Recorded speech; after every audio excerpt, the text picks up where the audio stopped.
Today, I'm starting work on a friend's Mk1 Audi TT Roadster because I didn't already have enough projects to do. He actually moved out of the area and didn't know what to do with his car, so I said, in a moment of weakness, don't worry, I'll sort it out and I'll sell it for you. So I'm starting the work on it, and there's a few things that need fixing. The biggest one is the center cluster. Like a lot of Mk1 Audi TTs, it's lost a few pixels, as I'll show you.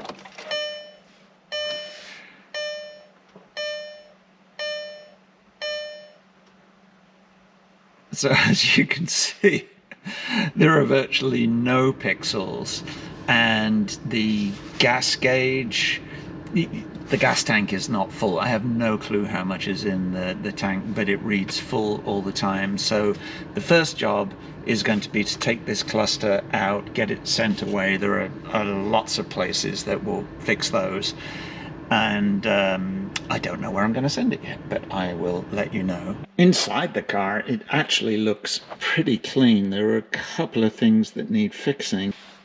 This knob is missing, so hopefully I can source one of those. And this knob is broken, and this one's going to be a pain to replace. I'm going to have to take the door apart. If I can't find them, I will 3D print them. And moving outside, one of the issues that this car had is, I fixed it. When you put the roof up, the windows wouldn't go up. They would stay cracked down about 1/2 inch. And the problem with that is this. There is a micro switch just here, and a lever comes in and pushes on that, and that switch has to go all the way over for it to close the windows.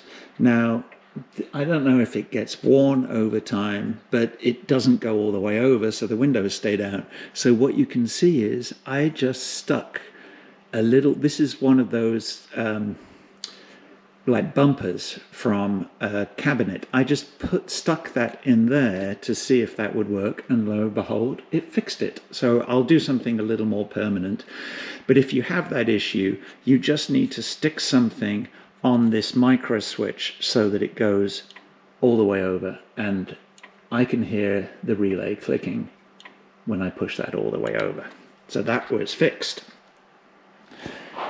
And exterior, there's a few little dent and dings, as you'd expect from a 25-year-old car. This wheel has been scuffed against something. That will definitely polish out. Under the hood, we've got a couple of issues, one of which is that the hood doesn't stay up, but that's an easy fix. Just need to change the struts.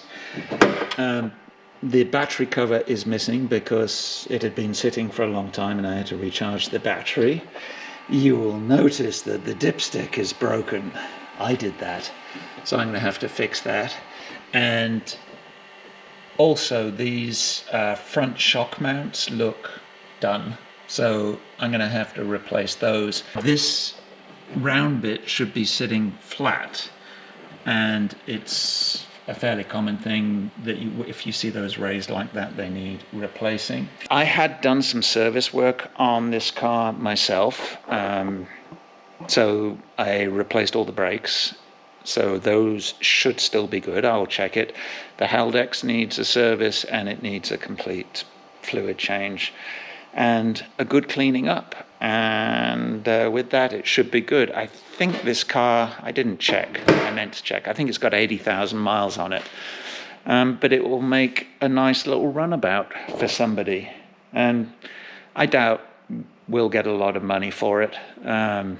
It is a Quattro, 225 horsepower. These are great little cars. I just don't need another Audi TT. Mine's a coupe, which I've had to put in storage while I've got this one. But let's get started on this. In order to get the gauge cluster out, there are a number of bolts that we have to undo. I'm going to show you those in a minute. The first thing we need to do is remove this panel which hides the fuses. And I'll explain why we need to do that. Your key is really good to get that open. So there's the fuse panel. Now we need to remove this bolt and this one down here, plus there are two others underneath.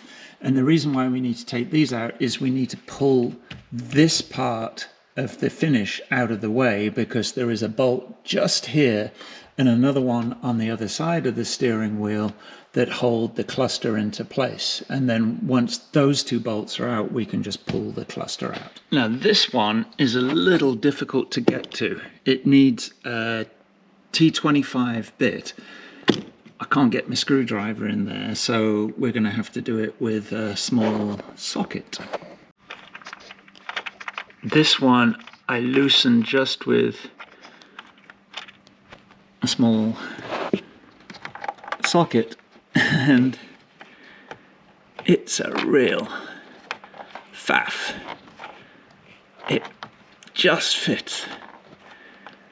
God, why do they make this so difficult?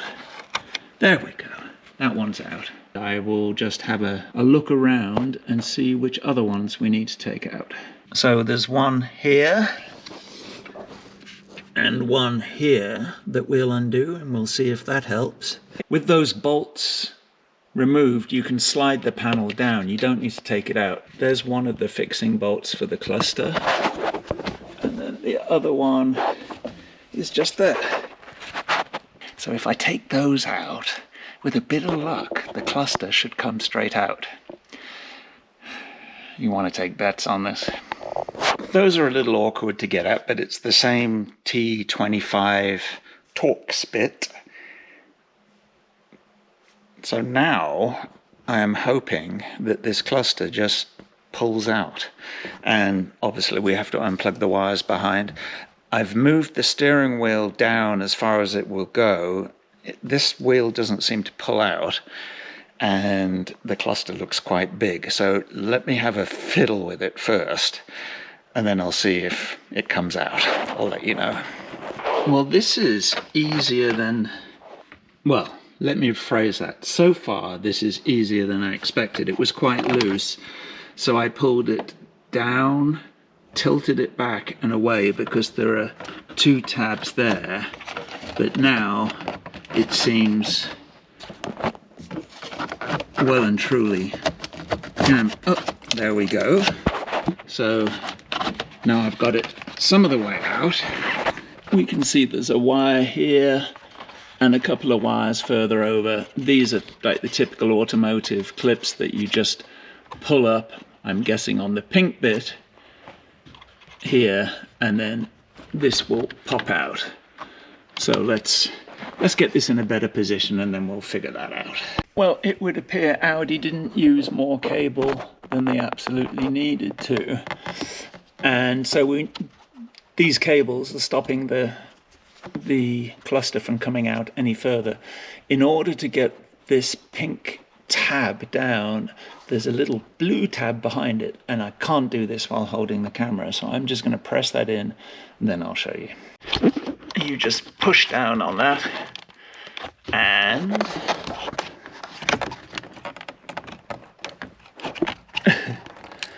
this plug comes out, and you can see these wires are very stiff, and there's a little clip holding it in here, like one of these little serrated plugs. So we've got to get that out. So the little plug didn't come out, the wire came unstuck from it before it would come out. Anyway, let's carry on. There's a couple of wires on the other side that look like they need unplugging, and we'll get those out and we'll be done. Just to show you this stage, it's best to turn it all the way upside down, and it takes a bit of fiddling, but then it will come out, and you can see these other plugs here that are easy to get to, so I'll just unplug those, and with a bit of luck we will have our cluster out of the car. So after taking the three big plugs out of the back, and don't worry about figuring out which goes where. They are color-coded and probably keyed as well. There is one more connector there, and I believe this is for the hands-free microphone. Don't forget to disconnect that, because if you yank on it, you'll probably break it. Anyway, with that one disconnected, we can pull the thing out and then figure out where we're going to send it to. There we are, all done. Out of the car. That took about 10 minutes. It's not hard. So now let's figure out where we're going to send it to. Today's a good day. Look what arrived. A very nicely packaged instrument cluster. And it's important that it is well packaged, because if these get shocked during transit, there is no stop for the needles, and the needles can get thrown out of position. So I'm glad to see everything is good here. According to UpFix, who fixed the cluster, they have replaced the LED panel in the middle, and that was the main problem, that all the pixels were missing. And it had a communication problem. I knew this because I was not able to connect to it with my scan tool, and they said they fixed that. It was because of corrosion somewhere.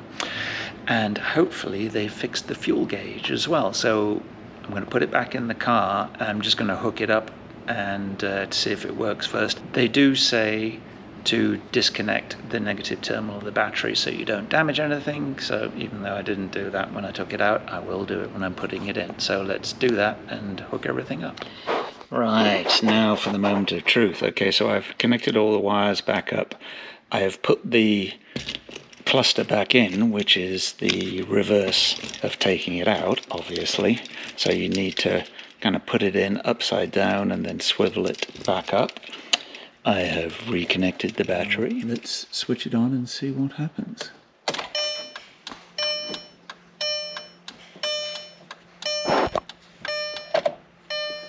Look at all those lovely pixels in there. Now, this light here will flash for a while. That's because the cluster's out and it's lost the connection to the key. So my understanding is you have to leave it for about 10 minutes and that flashing light should go away. So let's leave this switched on for a few minutes. And there you go. After about 10 minutes, it repaired to the keys and all is good. We've got a fully functioning center LED screen. The gas gauge now looks like it's giving us a reading. That's good. So that's the instrument cluster fixed. Very straightforward once you get it out, and getting it out actually isn't that complicated. Great job done by the guys at UpFix. They fixed everything that needed doing and turned it around quickly. And while the cluster was away, I was able to get on with all the other jobs that need doing on this car.